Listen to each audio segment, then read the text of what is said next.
Salut tout le monde, c'est Raito, on se retrouve pour les spoilers du chapitre 1143 de One Piece. Ça fait plaisir de fou de reparler de One Piece. J'ai l'impression que ça fait une éternité que j'ai pas fait de vidéo, alors que en fait ça fait juste une semaine.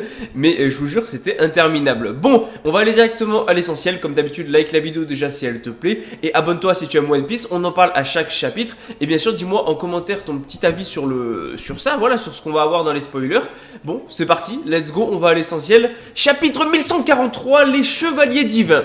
Je pense que ça annonce un petit peu la couleur, même si en réalité ça va pas trop parler de chevaliers divins, en tout cas de ce qu'on a des premiers spoilers, bien évidemment, hein, on n'a pas toutes les infos. Bon, on a les géants qui vont tenter d'aider les enfants qui ont été kidnappés du coup par les chevaliers divins, sauf qu'ils peuvent pas les toucher, ce qui est un petit peu problématique.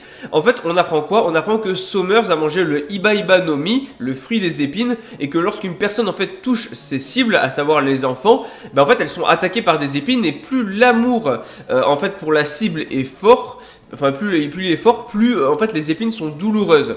C'est un pouvoir qui peut être vraiment abusé, surtout si vraiment la personne que tu veux sauver, tu l'aimes de fou. Ça, franchement, ça peut être chaud comme pouvoir. Bon, en tout cas, le fruit de Gillingham, lui, c'est le fruit du dragon, modèle Killin, et il peut en fait matérialiser des objets à partir des rêves des gens. Voilà, bon, ça on savait déjà plus ou moins. Et du coup, en fait, les chevaliers divins ils sont en train de manger dans la forêt et ils oublient le sel. Alors comme ça peut paraître anodin, mais en fait, c'est juste que Sommers y pense et on a Gillingham qui va utiliser son pouvoir pour endormir du coup Sommers et il va sortir le sel de son rêve. En fait, c'est ultra cheaté comme pouvoir parce que ça veut dire que tu peux matérialiser tout ce qu'il y a dans tes rêves, dans tes pensées et tout. Et en vrai de vrai, c'est abusé comme pouvoir. Genre c'est abusé, c'est comme ça qu'il y a eu un Dark Nikai et tout. C'est comme ça. Non, en vrai, c'est un pouvoir qui peut être vraiment, suivant comment il est utilisé, ça peut être vraiment abusé.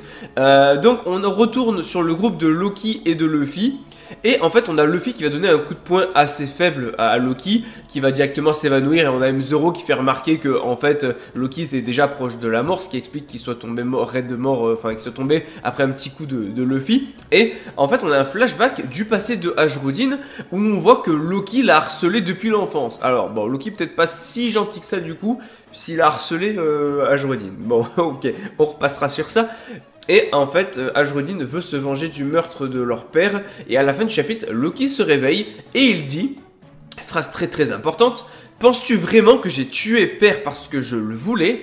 Je sais que tu ne me croiras pas non plus. » Donc il y aurait potentiellement une vraie raison à ce pourquoi Loki a tué son père. Peut-être même c'est le père qui lui a demandé de le tuer pour une certaine raison. Genre, je sais pas, genre il était devenu une marionnette du gouvernement ou des chevaliers divins, il a demandé à Loki de le tuer. Enfin, ça peut être plein de choses. Mais au moins, ça prouve que Loki n'est peut-être pas fondamentalement mauvais. Quoique, en soi, s'il a vraiment harcelé Ashrodin sans raison, si, il est un peu mauvais quand même, on va pas se mentir.